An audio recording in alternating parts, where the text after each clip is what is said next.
नमस्कार साथियों, सार्थक पहल बदलाव हमसे में आप लोगों का पुनः एक बार स्वागत है। और राष्ट्रीय आंदोलन के अंतर्गत आज हम सार्थक पहल के माध्यम से लेकर आए हैं क्रांतिकारी गतिविधियां। मैं सहायक प्राध्यापक शंकर सातनकर आप लोगों का एक बार पुनः हार्दिक अभिनंदन वंदन करता हूं और जितने भी प्रतिभागी जो है प्रतियोगी परीक्षा की तैयारी कर रहे हैं उनको ढेर सारी शुभकामनाएं देता हूं। एक बड़ी अच्छी पंक्तियां हैं जो मेरे दिमाग में आ रही है, जिससे लोगों के मन में असीम उत्साह आनंद भर जाता है। शहीदों की चिताओं पर लगेंगे हर बरस मेले, शहीदों की चिताओं पर लगेंगे हर बरस मेले, वतन पर मरने वालों का यही बाकी निशा होगा, यही बाकी निशा होगा। मित्रों, हम उन क्रांतिकारियों की बात कर रहे हैं जिनके लहू से सींच कर ही भारत जो है आजाद हुआ है। हम सदियों से, हमारी आने वाली पीढ़ियां उनकी ऋणी रहेगी कि जिनके बलिदान की वजह से आज हम लोग स्वतंत्र भारत की इस आबो हवा में सांस ले रहे हैं, जी रहे हैं। मित्रों, ये परीक्षा के दृष्टिकोण से जितना महत्वपूर्ण है उतना ही हमारे लिए जीवन के हर दृष्टिकोण से महत्वपूर्ण है। इनका इतिहास हम पढ़ते हैं, इनकी उम्र के बारे में देखते हैं कि कितनी कम उम्र में इन्होंने कितने बड़े कारनामे करके रखे, हमें एक नई प्रेरणा देते हैं। एक ऊर्जा का संचार हमारे अंदर होता है कि हम कैसे इनसे प्रेरणा लेकर आगे बढ़े, जीवन के लक्ष्य को पूरा करने का प्रयत्न करें। मित्रों, हमने इसे एग्जाम के दृष्टिकोण से तैयार किया है। जो क्रांतिकारी गतिविधियां जब हम पढ़ेंगे तो इसे 3 पार्ट में हम पढ़ेंगे। तो पार्ट 1 में हम देखेंगे कि असहयोग आंदोलन से पहले, जो असहयोग आंदोलन 1920 में गांधी जी द्वारा चलाया गया था, उससे पहले जो विभिन्न राज्यों में क्रांतिकारी गतिविधियां हुई उसे पार्ट 1 में पढ़ेंगे। फिर असहयोग आंदोलन के बाद जो क्रांतिकारी गतिविधियां हुई है उसे पार्ट 2 में पढ़ेंगे। और इसी प्रकार विदेशों में जो क्रांतिकारी गतिविधियां हुई है उसे पार्ट 3 में पढ़ेंगे। तो हमारे चैनल को आप लाइक कीजिए, शेयर कीजिए, सब्सक्राइब कीजिए और वीडियो को बीच में बिल्कुल भी स्किप न करें। पता नहीं कौन सी घटना हम यहाँ पे चर्चा करें और वो आपके एग्जाम के दृष्टिकोण से महत्वपूर्ण हो जाए। तो मित्रों, क्रांतिकारी गतिविधियां जिनका उद्देश्य है हिंसात्मक कार्यों से सरकार को, ब्रिटिश सरकार को डर दिखाकर, हथियारों का प्रयोग करके वो ब्रिटिश सरकार को झुकाना चाहते थे।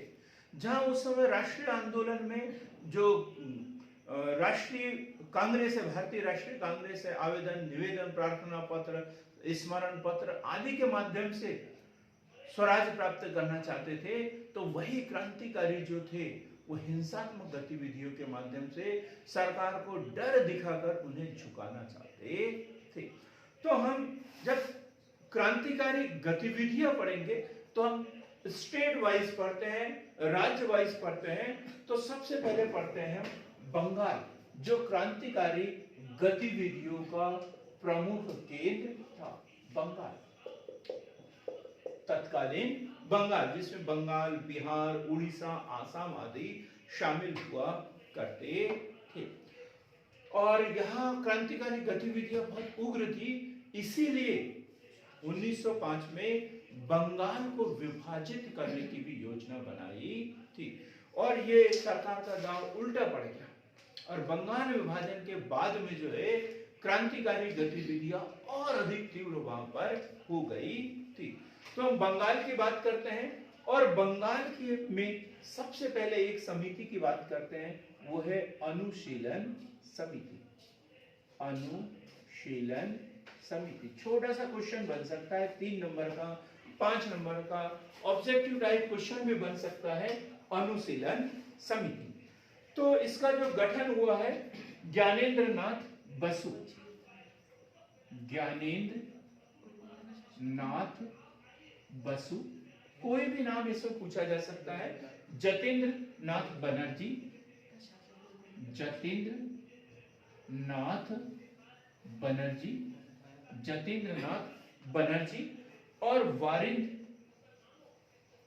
वारिंद्र नाथ घोष, ये समिति का गठन हुआ था 1902 में। अनुशीलन समिति कौन कौन? ज्ञानेन्द्र नाथ बसु, जतीन्द्र नाथ बनर्जी, वारिंद्र कुमार घोष। स्थान जो था वो था मिदनापुर। मिदनापुर में अनुशीलन समिति का गठन हुआ था। और क्या कार्य था? सदस्यों को नैतिक एवं सैनिक प्रशिक्षण देना। मतलब ये क्रांतिकारी तैयार करते थे, ये युवा वर्ग उनको ढूंढ के लाते थे, गेट बंद करो, युवा वर्ग को ढूंढ के लाते थे और फिर उनको नैतिक मतलब उसे जिम्मेदारी का एहसास दिलाते थे कि तुम्हारा काम क्या है, अंग्रेजों की गुलामी करना नहीं है, बल्कि दास्ता से मुक्ति में अपना योगदान देना तुम्हारा काम है। तो सदस्यों को नैतिक व सैनिक प्रशिक्षण देना, बंगाल विभाजन के उपरांत प्रमुख क्रांतिकारी समाचार पत्रों का प्रकाशन। और जब बंगाल का विभाजन हुआ, बंगाल विभाजन कब? 1905 के उपरांत समाचार पत्रों का प्रकाशन करना। और इसमें थे अरविंद घोष, इनके द्वारा एक समाचार पत्र निकाला गया था, वंदे मातरम। ये बार एग्जाम में पूछा गया, वंदे मातरम किसके द्वारा? अरविंद घोष, वंदे मातरम। इसी प्रकार युगांतर एक समाचार पत्र था, और इस समाचार पत्र से दो लोग जुड़े हुए थे, और एक है वारिंद्र घोष और भूपेंद्र नाथ दत्त। वारिंद्र घोष व भूपेंद्र नाथ दत्त। इसी प्रकार एक समाचार पत्र था संध्या, समाचार पत्र का नाम है संध्या, और संध्या को ब्रह्म बांधव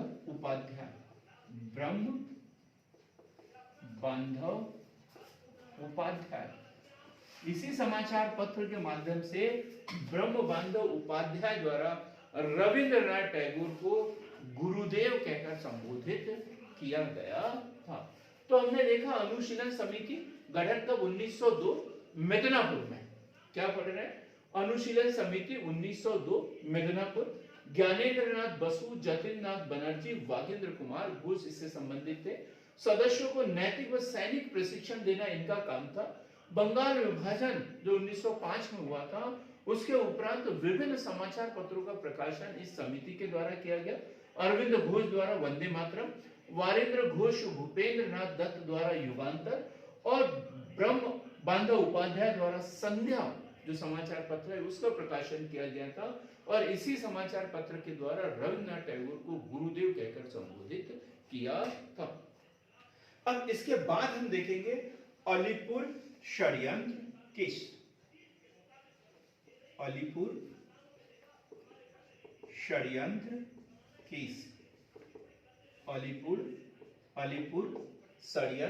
केस, और यह है 1908। हमें सन भी याद रखना है, कब की घटना है ये? 1908। तो अनुशीलन समिति, और इसमें भी प्रमुख कौन? अरविंद घोष, महर्षि, मतलब अभी महर्षि नहीं है वो, सिर्फ अरविंद घोष है, बाद में महर्षि बनेंगे। तो अरविंद घोष के द्वारा एक व्यक्ति है हेमचंद कानूनगो। अनुशीलन समिति द्वारा, विशेष रूप से किसके द्वारा? अरविंद घोष के द्वारा हेमचंद्र कानूनगो को पेरिस भेजा गया था। कहां भेजा गया? पेरिस, फ्रांस के पेरिस भेजा गया। कहां भेजा गया था? पेरिस भेजा गया था। काय के लिए? रूसियों से बम बनाने की, रूसियों से बम बनाने की कला सीखने के लिए, रूसियों से बम बनाने की कला सीखने के लिए। तो कब? अनुशीलन समिति अरविंद घोष के द्वारा हेमचंद्र कानूनगो को पेरिस भेजा गया, काय के लिए? ताकि वो बम बनाने की कला वहां पर सीख सके। और जब वो भारत आया तो क्या किया इन्होंने? भारत आकर 1908 में कलकत्ता स्थित माणिक तल्ला में बम बनाने का कारखाना खोला। बम बनाने का कारखाना स्थापित किया। बम बनाने का कारखाना स्थापित किया। तो क्या देखा हमने? अलीपुर षड्यंत्र केस कब की घटना है? 1908 की। तो अनुशीलन समिति के द्वारा क्या है? हेमचंद्र कानूनगो को पेरिस भेजा गया ताकि वहां से वो बम बनाने की कला सीखकर आए। और जब 1908 में जब वो भारत आए तो उन्होंने कलकत्ता के मानिक तल्ला में जो है बम बनाने का कारखाना स्थापित किया। पुलिस की छापेमारी,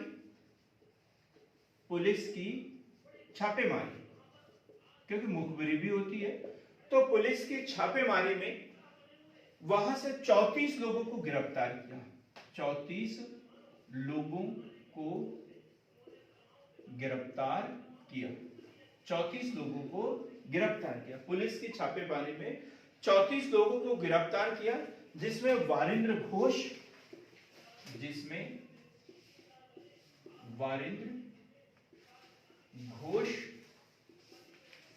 व अरविंद घोष भी शामिल थे। कितने लोगों को? 34 लोगों को वहां पे पुलिस ने गिरफ्तार किया, जिसमें वारिंद्र घोष और अरविंद घोष भी शामिल थे। और इनके ऊपर अलीपुर षड्यंत्र केस चलाया। तो जो 34 लोग गिरफ्तार हुए थे उसमें वारिंद्र कुमार घोष और अन्य लोग थे, इनको आजीवन कारावास की सजा दी गई। और अरविंद घोष के प्रति जो है उचित साक्ष्य न मिलने के कारण उसे छोड़ दिया गया। यहाँ छोटा सा प्रश्न बनता है कि इस केस की पैरवी किसने की थी? तो वो थी CR दास ने, चित्तरंजन दास। मतलब अलीपुर षड्यंत्र केस में जो वारिंद्र घोष है, अरविंद घोष, ये लोग गिरफ्तार हो गए थे, तो जो केस चला तो इसमें पैरवी किसने की थी? तो CR दास के द्वारा पैरवी की गई थी। अब इसमें एक सरकारी गवाह बन गए थे। सरकारी गवाह, ये नाम भी याद रखना है। सरकारी गवाह जो पकड़ा गया उसमें से एक सरकारी गवाह बन गया था और उसका नाम है नरेंद्र गोसाई। सरकारी गवाह कौन? नरेंद्र गोसाई। तो नरेंद्र गोसाई की सत्येंद्र नाथ बोस द्वारा गोली मारकर हत्या कर दी गई। नरेंद्र गोसाई की सत्येंद्र नाथ बोस द्वारा गोली मारकर हत्या कर दी गई थी। कौन? सत्येंद्र नाथ बोस व एक और नाम हम यहां पे नोट करेंगे, सत्येंद्र नाथ बोस व कन्हैयालाल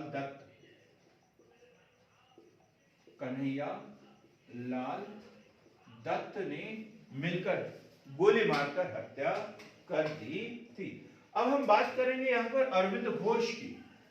अरविंद घोष जो कि क्रांतिकारी थे, लेकिन जैसे अलीपुर षड्यंत्र केस में फंसे, लेकिन यहां से तो छूट गए थे वो, लेकिन इसके बाद में जो है उन्होंने राजनीति से संन्यास ले लिया। याद रखना, किस केस के बाद?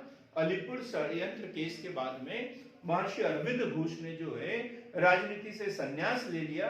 पांडिचेरी के पास में ओरेविले, पांडिचेरी के पास ओरेविले में उन्होंने एक आश्रम बनाया और वहीं पर रहने लग गए। तो हमने दो चीजें पढ़ी अभी यहाँ पर, अनुशीलन समिति 1902 और अलीपुर षड्यंत्र केस 1908।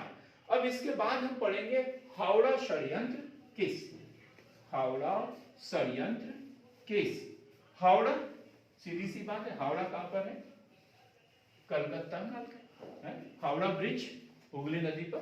तो उसी की बात कर रहे हैं, छोटा सा पार्ट है, ज्यादा बड़ा नहीं है ये। हावड़ा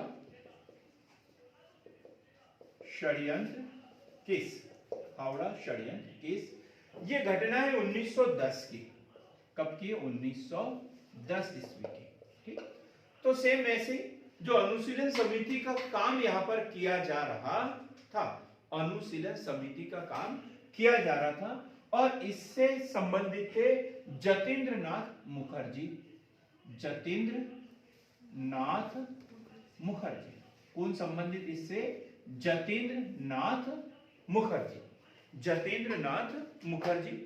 और यदि इसकी घटनाक्रम देखें तो क्या समितियों को सरकार द्वारा गैर कानूनी घोषित कर दिया था। जो अनुशीलन समितियां यहां बनाई गई थी, तो इन समितियों को क्या कर दिया था? सरकार द्वारा गैर कानूनी घोषित कर दिया था। उसके बावजूद जतीन्द्र नाथ मुखर्जी जो है ये काम यहां पर कर रहे थे।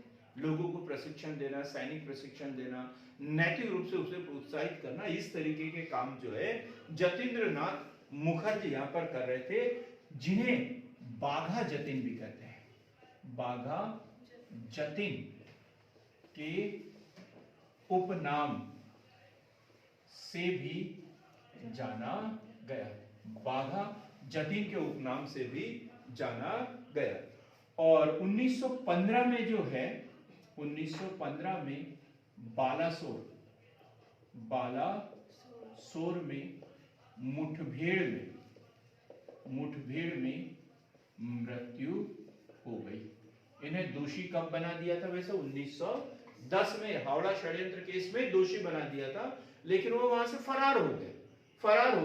1915 में बालासोर मुठभेड़ में इनकी मृत्यु हो गई थी। अब हम पढ़ेंगे एक महत्वपूर्ण घटना, किंग्सफोर्ड की हत्या का प्रयास। किंग्सफोर्ड की हत्या का प्रयास। किंग्सफोर्ड की हत्या का प्रयास। देखो, एक छोटी सी जानकारी बता रहा हूं मैं। उन क्रांतिकारियों के बारे में सोचो, क्रांतिकारियों के बारे में सोचो जो बहुत कम उम्र में देश के लिए शहीद हो गए, जिन्होंने शहादत दी है इस देश के लिए। चंद्रशेखर आजाद मात्र 24 साल 7 महीने 4 दिन की अवस्था। सुखदेव 23 साल 10 महीने 8 दिन की आयु। भगत सिंह 23 साल 5 महीने 25 दिन। राजगुरु 22 साल 6 महीना 30 दिन। प्रफुल्ल चंद चाकी, जिसका संबंध जो है किंग्सफोर्ड की हत्या के प्रयास से है, मात्र 19 साल 4 महीना 20 दिन की अवस्था में देश के लिए जो है शहीद हो गए। अब सबसे अंतिम बात कर रहे हैं खुदीराम बोस की, जो कि सबसे कम उम्र की आयु में देश के लिए शहीद हो गए थे, जिन्हें फांसी की सजा दी गई है, और वह 18 साल 8 महीना और 8 दिन। खुदीराम बोस, जिन्हें 18 साल 8 महीने 8 दिन की आयु में फांसी दे दी गई थी। तो किंग्सफोर्ड जो हत्या का प्रयास है वो है 1908 ईस्वी की घटना। कब की घटना है ये? 1908 ईस्वी की। और इसमें 2 लोग शामिल थे, खुदीराम बोस व प्रफुल्ल चंद्र चाकी। प्रफुल्ल चंद्र चाकी। तो ये जो खुदीराम बोस की बात करें और प्रफुल्ल चंद्र चाकी, ये जो किंग्सफोर्ड है, किंग्सफोर्ड बिहार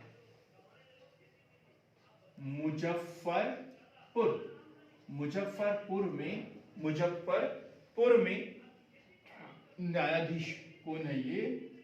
न्यायाधीश। और इन्हें मारने की प्लानिंग की जा रही थी, इनके ऊपर बम फेंका जा रहा था, इन्हें मारने की प्लानिंग की जा रही थी। क्या हुआ? किंग्सफोर्ड बच गया। इनके ऊपर बम फेंका था इन्होंने, लेकिन किंग्सफोर्ड बच गया। पर उसका साथी, तो जो कि राष्ट्रीय आंदोलन में भारतीयों का समर्थक व हमदर्द था, उसके ऊपर बम गिर गया ये। ठीक, तो क्या नाम उसका? John F Kennedy. साथी कौन? जो राष्ट्रीय आंदोलन में भारतीयों का समर्थक भी था, हमदर्द था, उसका नाम था जॉन एफ कैनेडी की पत्नी व पुत्री मारे गए। तो किंग्सफोर्ड के ऊपर बम फेंकने की प्लानिंग की गई थी, लेकिन वो तो बच गया, लेकिन उसका जो साथी था जॉन एफ कैनेडी, उसकी पत्नी और पुत्री मारे गए। अब जब ये पुलिस को पता चल गया तो प्रफुल्ल चंद्र चाकी द्वारा आत्महत्या कर ली गई,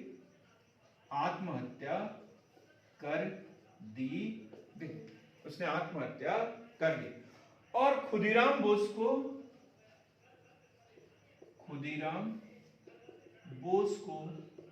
क्या कर दिया गया? फांसी की सजा दी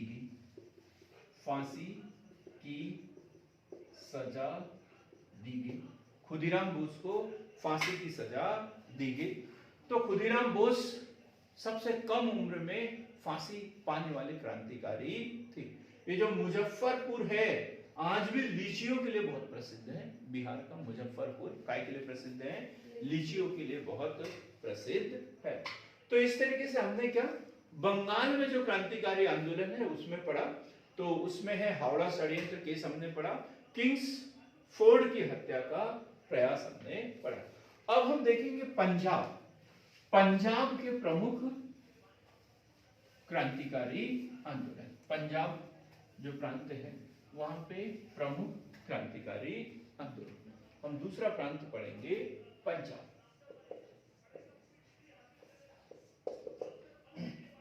और पंजाब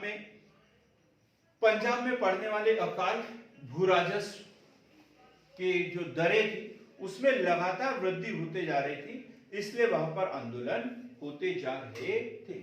और हम बात कर रहे हैं 1904 की, 1904, और वो है भारत माता सोसाइटी। 1904 भारत माता सोसाइटी। 1904 की भारत माता सोसाइटी जतीन्द्र नाथ चटर्जी, किसने किया था ये? जतीन्द्र नाथ चटर्जी। भारत माता सोसाइटी कब? 1904। कहां पर? पंजाब के सहारनपुर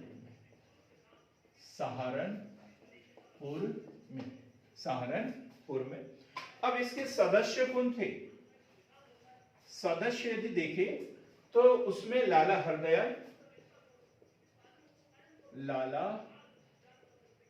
हरदयाल, अजीत सिंह। कौन ये अजीत सिंह? भगत सिंह के चाचा, सरदार भगत सिंह के चाचा अजीत सिंह। लाला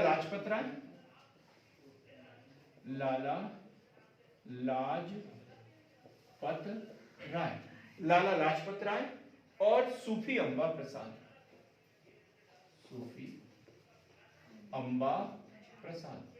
ये लोग इसमें शामिल थे। कौन सी सोसाइटी में? भारत माता सोसाइटी, जिसकी स्थापना 1904 में और मुख्य रूप से किसने की थी? जतीन्द्र नाथ चटर्जी के द्वारा। अब जब इनके ऊपर कार्यवाही हुई तो इनके साथ में क्या हुआ? जब पुलिस ने कार्यवाही की, ब्रिटिश सरकार ने दमन चक्र चलाया, तो अंबा प्रसाद व अजीत सिंह, अंबा प्रसाद और अजीत सिंह जो है अफगानिस्तान चले गए। अफगानिस्तान चले गए। इसी प्रकार लाला हरदयाल अमेरिका मतलब विदेश चले गए। जब हम क्रांतिकारी गतिविधियों के बारे में, विदेश की क्रांतिकारी गतिविधियों के बारे में पढ़ेंगे तो पढ़ेंगे लाला हरदयाल, गदर आंदोलन, पत्रिका, ये सब इनके विषय में हम पढ़ेंगे। इसी प्रकार अजीत सिंह जो अफगानिस्तान चले गए थे, वो वहां पर भी शांत नहीं रहे। उन्होंने लाहौर में जो है अंजुमने मोहिब्बते वतन नामक एक संस्था स्थापित की थी और भारत माता नामक अखबार निकाला था। याद रखना, भारत माता नामक अखबार किसने निकाला था? अजीत सिंह ने निकाला था, जो भगत सिंह के चाचा थे। और भारत माता सोसाइटी का गठन किया और जब इनके ऊपर पुलिस कार्यवाही हुई तो ये अफगानिस्तान चले गए और फिर लाहौर में उन्होंने अंजुमने मोहिब्बते वतन नामक एक संस्था स्थापित की और भारत माता नामक समाचार पत्र निकाला था। अब हम देखेंगे दिल्ली षड्यंत्र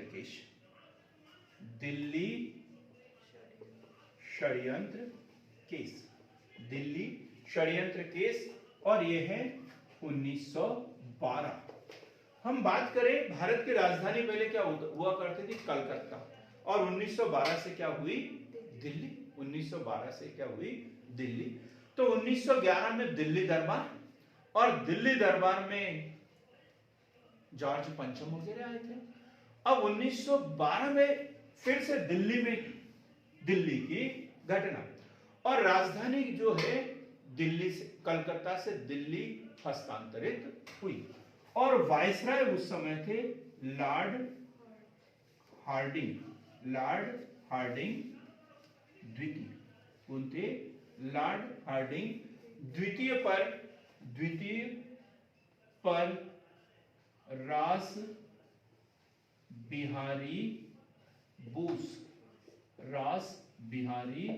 बोस। ये वही रास बिहारी बोस है जो सुभाष चंद्र बोस को कहां मिलेंगे? जापान में मिलेंगे, जहां इंडियन इंडिपेंडेंस लीग, भारतीय स्वतंत्रता संघ की स्थापना वहां पर की गई होगी। तो लॉर्ड हार्डिंग पर रास बिहारी बोस द्वारा दिल्ली दरबार में जाते समय बम फेंका था। तो लॉर्ड हार्डिंग द्वितीय पर रास बिहारी बोस ने दिल्ली दरबार में जाते समय 1912 में बम फेंका था। इसे क्या कहते हैं? दिल्ली षड्यंत्र केस। अब कई लोग गिरफ्तार हुए, तो अभियुक्तों पर दिल्ली षड्यंत्र केस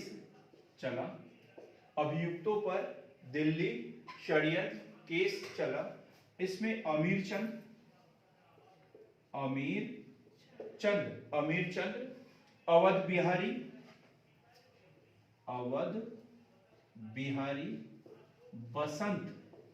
अवध बिहारी, बसंत विश्वास व बाल मुकुंद को फांसी दे दी गई। क्या? अमीर चंद, अवध बिहारी, बसंत विश्वास व बाल मुकुंद चंद को फांसी दे दी गई। अब बचे कौन? रास बिहारी बोस जापान चले गए। कहाँ चले गए ये? जापान चले गए और वहीं पर वो राजनीतिक गतिविधियां, क्रांतिकारी गतिविधियों को अंजाम देने लग गए। जब कैप्टन मोहन सिंह ने आजाद हिंद फौज का गठन किया उस समय उन्होंने क्या, इंडियन इंडिपेंडेंस लीग, कब? 1942 में। 1942 में रास बिहारी बोस द्वारा जापान में इंडियन इंडिपेंडेंस लीग का गठन किया और बाद में उन्होंने Indian national army, Azad Hind फौज का भी गठन किया था। तो ये हमने देखा पंजाब और उसके आसपास। तो दिल्ली षड्यंत्र केस, दिल्ली षड्यंत्र केस। अब हम एक बहुत महत्वपूर्ण घटना पढ़ने वाले हैं और वो है महाराष्ट्र में क्रांतिकारी गतिविधियां।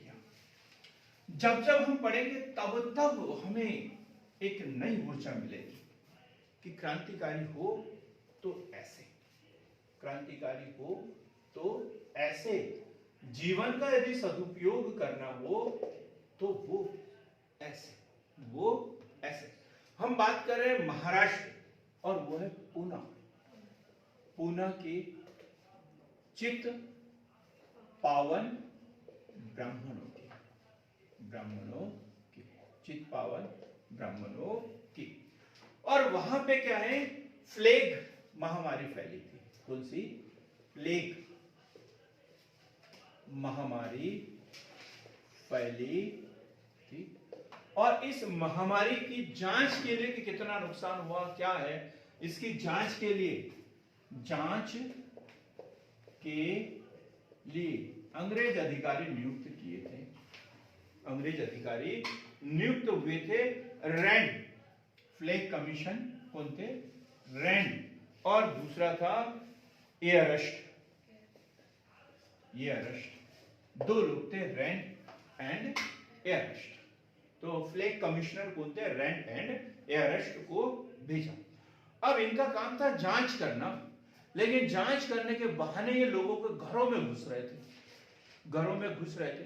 महिलाओं के साथ में बदसलूकी, छीना झपटी और जितनी भी घटनाएं हो सकती है क्रूरतापूर्ण, वो सब वहां पर की जा रही थी।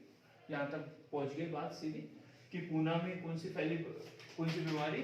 प्लेग फैली हुई थी और ब्रिटिश सरकार ने इसकी जांच के लिए रैंड एंड एयरस्ट को नियुक्त किया था। लेकिन ये जांच करने के नाम पर प्लेग रोकने के बजाय लोगों के घरों में घुसकर जबरदस्ती कर रहे थे।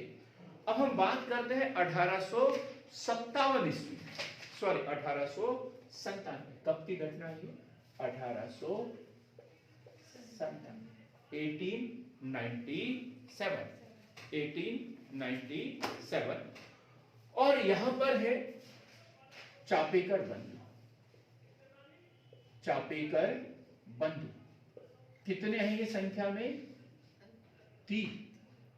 कितने हैं? 3। चापेकर बंधु है 3। एक है वासुदेव चापेकर, वासुदेव हरि चापेकर, जो सबसे छोटे थे, वासुदेव हरि चापेकर। दामोदर हरि चापेकर सबसे बड़े, दामोदर हरि चापेकर। और एक है विष्णु हरि चापेकर, विष्णु हरि चापेकर। और उसी समय एक बड़े नेता बाल गंगाधर तिलक, ये भी पुणे में थे, ये भी पुणे में थे। और ये जो है बार बार वहां पे पुणे में जो घटनाएं हो रही थी उसको, जो इनका अखबार था केसरी, उसमें वहां की घटनाएं प्रकाशित करते थे और युवाओं में जोश जगाने का प्रयास करते थे कि आप लोगों की कैसी कैसी इच्छा शक्ति है कि जरा सा जोश नहीं है, अंग्रेज इतना अत्याचार कर रहे हैं और तुम चुपचाप बैठे हुए हो। तुम्हें जो है इस अन्याय के विरुद्ध आवाज उठाना चाहिए, आवाज उठाना चाहिए। और ये जो तीनों भाई थे, चापेकर बंधु थे, ये बाल गंगाधर तिलक से सतत संपर्क में थे और बाल गंगाधर तिलक को ये अपना गुरु, क्या मानते थे? अपना गुरु मानते थे। और इसके वासुदेव चापेकर का एक मित्र था, उस मित्र का नाम है गोविंद विनायक रानाडे। गोविंद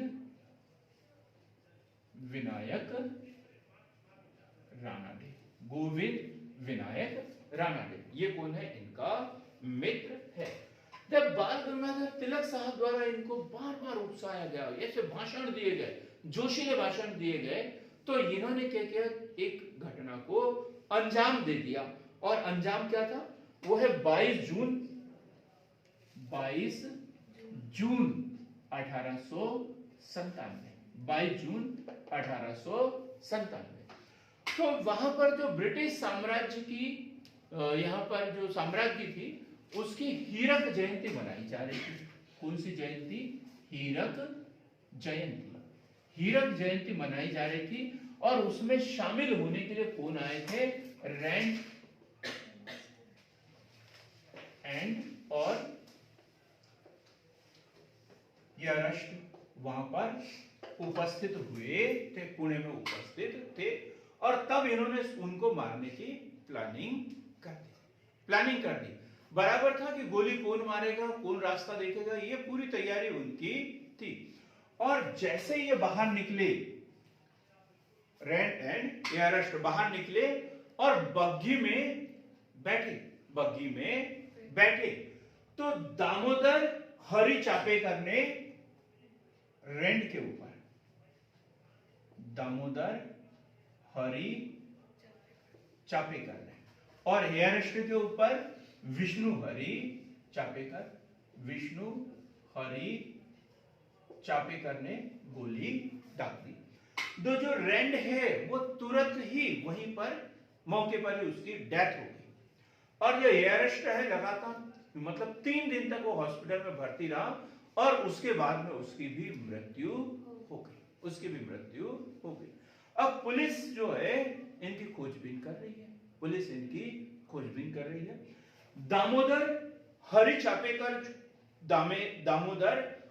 चापेकर इनको तुरंत ही गिरफ्तार कर लिया गया और फांसी दे दी गई। दामोदर हरि चापेकर इनको 18 अप्रैल 1898, 18 अप्रैल 1898, नहीं, इसमें थोड़ा सा ठीक करना है हमें, इन्हें तुरंत ही फांसी दे दी गई। इसको स्किप कर देना, रोक देना।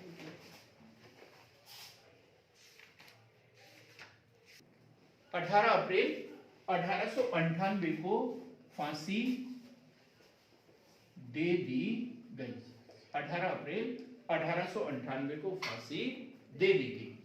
और ये ब्रिटिश सरकार क्या कर रही थी? विष्णु हरि चापेकर को पकड़ने के लिए इनके परिवार के लोगों को पकड़ रही थी। पुलिस में लेके जाते थे, थाने लेके जाते थे और उनके ऊपर विभिन्न प्रकार के अत्याचार किए जा रहे थे।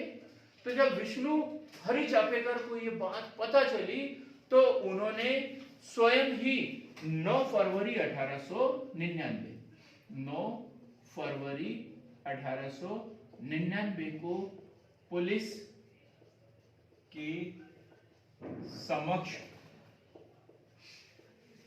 समर्पण कर दिया गया।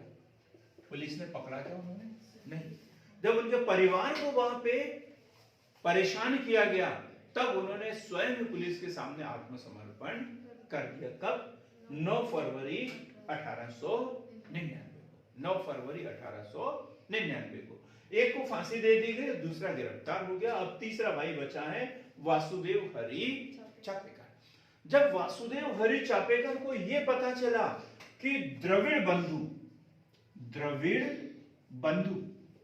2 द्रविड़ बंधु थे, क्या हुआ कि जब ये पुलिस से भाग रहे थे तब इनके ऊपर 20,000 का इनाम घोषित किया था। कितने का? 20,000 का इनाम घोषित किया था। और 20,000 के इनाम के लिए जो द्रविड़ बंधु थे, जिनका नाम है गणेश शंकर द्रविड़ और रामचंद्र द्रविड़, गणेश शंकर द्रविड़ व रामचंद्र द्रविड़, इन्होंने क्या किया, इनको पकड़वाने में मदद की थी। किसको? दामोदर हरि चापेकर को पकड़वाने में पुलिस की मदद की थी। तो इन्होंने क्या किया, तीसरा भाई जो अभी है वासुदेव हरि चापेकर, वासुदेव हरि चापेकर द्वारा, वासुदेव हरि चापेकर द्वारा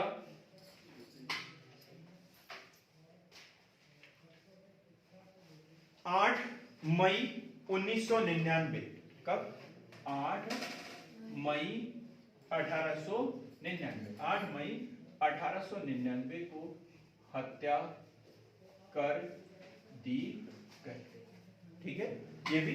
तो द्रविड़ बंधु जिन्होंने ये जो चापेकर बंधुओं को पकड़वाने में पुलिस की मदद की थी, जिनके नाम गणेश शंकर द्रविड़ और रामचंद्र द्रविड़ थे, वासुदेव हरि चापेकर द्वारा 8 मई 1899 को हत्या कर दी गई। और इसमें सहयोग किसने किया? उसका गोविंद विनायक रानाडे द्वारा। तो दोनों भाई अभी पुलिस की गिरफ्त में हैं और एक को पहले ही जो है 18 अप्रैल 1898 को ही फांसी दे दी गई। तो 8 मई को वासुदेव चापेकर 8 मई को वासुदेव चापेकर, जिस दिन उसने इन दोनों की हत्या की थी, उसको फांसी दे दी गई। 10 मई को गोविंद विनायक रानाडे, गोविंद विनायक रानाडे व 12 मई को जो विष्णु हरि चापेकर, विष्णु हरि चापेकर को फांसी दे दी गई। और इस तरीके से इनका किस्सा ही खत्म हो गया। चापेकर बंधु जो है उनको तीनों को फांसी दे दी गई। अब एक घटना और हम याद दिलाते हैं यहां पर, बाल गंगाधर तिलक साहब से संबंधित, बाल गंगाधर तिलक साहब से संबंधित। जब द्रविड़ बंधुओं ने गणेश शंकर द्रविड़ और रामचंद्र द्रविड़ की वासुदेव हरि चापेकर द्वारा हत्या कर दी गई थी, तो उन्होंने अपने पत्र केसरी में इसकी बहुत तारीफ की। इनकी तारीफों के पुल बांध दिए और इसकी हत्या को क्या बोला इन्होंने? जैसे शिवाजी ने अफजल खान की हत्या की थी अपने साम्राज्य को बचाने के लिए, देश के गौरव को बढ़ाने के लिए, तो वैसे ही इन्होंने भी क्या किया है? एक वध किया है, ना कि हत्या की। क्या किया है इन्होंने? वध किया है, ना कि हत्या की है। और इसकी तुलना से क्या हुआ? अंग्रेज सरकार नाराज हो गई और तिलक के ऊपर भी सजा का प्रावधान कर दिया, उनको भी सजा सुना दी गई। हम डिटेल में पढ़ेंगे अब बाल गंगाधर तिलक के विषय में। क्या बोलते हैं इसे? लोकमान्य तिलक। क्या बोलते हैं इन्हें? लोकमान्य तिलक, भारत के बेताज बादशाह, भारत के बेताज बादशाह, भारत के बेताज बादशाह। इन्होंने क्या किया? गणेश उत्सव, गणपति उत्सव, लोगों को एकत्रित करने के लिए गणपति उत्सव मनाया था। कब? 1893 में। और उसके बाद में शिवाजी उत्सव 1895 में। 1895 में शिवाजी उत्सव इन्होंने मनाना शुरू किया था। काय के लिए? उन्होंने बोला कि लोग धार्मिक रूप से बहुत जल्दी एकत्रित हो जाते हैं, संगठित हो जाते हैं, तो उन्होंने राष्ट्रीय आंदोलन में सहायता करने के लिए धर्म का उपयोग किया और उन्होंने बोला कि इस बहाने लोग बाग जरूर यहां पर एकत्रित होंगे। उनके 2 समाचार पत्र थे, 2 समाचार पत्र। एक था मराठा जो कायमी प्रकाशित होता था इंग्लिश में, मराठा इंग्लिश में, और एक था केसरी। दूसरा कौन सा था? केसरी, और ये काय में प्रकाशित होता था? मराठी में। केसरी काय में प्रकाशित होता था? मराठी में। तो जब मराठा अखबार जो इंग्लिश में निकालते थे उसमें आगरकर एक सहयोगी थे उनके। आगरकर इनके सहयोगी थे। कौन? आगरकर ये सहयोगी थे। और यहां पर केसरी के लिए केलकर, केलकर इनके सहयोगी हुआ करते थे। तिलक पहले व्यक्ति थे, तिलक पहले व्यक्ति थे जिन्हें 1882 में भी पत्रकारिता के कारण सजा हुई थी। 1882 में पत्रकारिता के कारण सजा हुई थी। 1896-97 की बात करें, 1896-97 जब पूना में कौन सी प्लेग की महामारी फैली हुई थी, अकाल की स्थिति बनी हुई थी, तब तिलक ने वहां के लोगों से एक निवेदन किया था कि कोई भी कर नहीं देगा।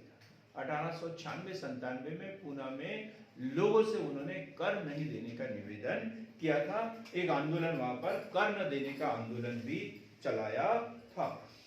अब केसरी में जो उनका केसरी जो मराठी भाषा में प्रकाशित होता था उसमें ये इनकी जो तुलना की थी वो शिवाजी द्वारा अफजल खान के द्वारा की हत्या के लिए की थी। उन्होंने बोला कि चापेकर बंधुओं ने वही काम किया है जो कभी छत्रपति शिवाजी ने अफजल खान की हत्या करके किया था। ये हत्या नहीं है, क्या ये वध है, हत्या नहीं है, ये वध है। और इस तरीके से जब उन्होंने ये लेख लिखा केसरी में, क्वेश्चन पूछेगा चापेकर बंधुओं का लेख किस अखबार में छपा था, तो केसरी में छपा हुआ था क्योंकि मराठी भाषा में छपता था। तो इस कारण जो है उन्हें 6 वर्ष की सजा हुई केसरी में लेख लिखने के कारण। बाल गंगाधर तिलक को 6 वर्ष की सजा हुई और कहां भेजा गया? उन्हें मांडले जेल बर्मा में भेजा गया। तिलक को मांडले जेल बर्मा में भेजा गया और वहीं पे उन्होंने गीता रहस्य नामक बुक लिखी थी। मांडले जेल में कौन सी बुक लिखी उन्होंने? गीता रहस्य नामक बुक लिखी थी। बाल गंगाधर तिलक ऐसे नेता, इतने बड़े नेता होते हुए भी उन्हें कभी भी भारतीय राष्ट्रीय कांग्रेस का अध्यक्ष बनने का गौरव प्राप्त नहीं हुआ है। भारतीय राष्ट्रीय कांग्रेस का अध्यक्ष बनने का गौरव प्राप्त नहीं हुआ है। अब इसके बाद में हम देखेंगे महाराष्ट्र से ही नासिक षड्यंत्र केस। अभी हमने देखा चापेकर बंधु वाला मामला, अब हम देखेंगे महाराष्ट्र का ही नासिक षड्यंत्र केस। नासिक षड्यंत्र केस 1909। नासिक षड्यंत्र केस 1909। जैक्सन, जिला मजिस्ट्रेट जैक्सन, जिला मजिस्ट्रेट जैक्सन को अनंत कनेरे, ये क्वेश्चन भी पूछा गया है, अनंत कनेरे द्वारा गोली मारकर हत्या कर दी। गोली मारकर हत्या किसने? जिला मजिस्ट्रेट जैक्सन। कहां के थे ये? नासिक के मजिस्ट्रेट थे और अनंत कनेरे ने इसकी गोली मारकर हत्या कर दी थी। यहां तक तो बात ठीक थी, यहां तक तो बात ठीक थी। लेकिन जब उसकी जांच हुई तो ये थी ब्राउनिंग पिस्टल। ब्राउनिंग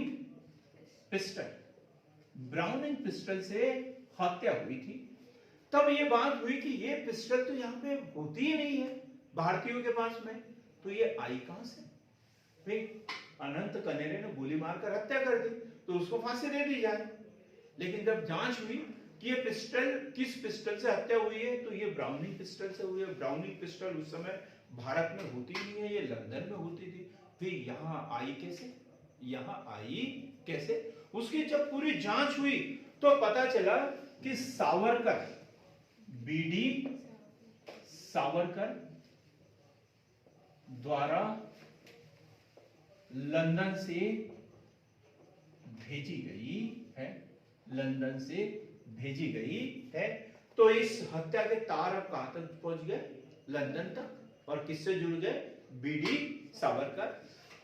हत्याकांड में अनंत लक्ष्मण कनेरे, अनंत लक्ष्मण कनेरे, कृष्णाजी गोपाल कर्वे, कृष्णाजी गोपाल कर्वे, कृष्णाजी गोपाल कर्वे व विनायक देशपांडे, व विनायक देशपांडे को फांसी दे दी गई।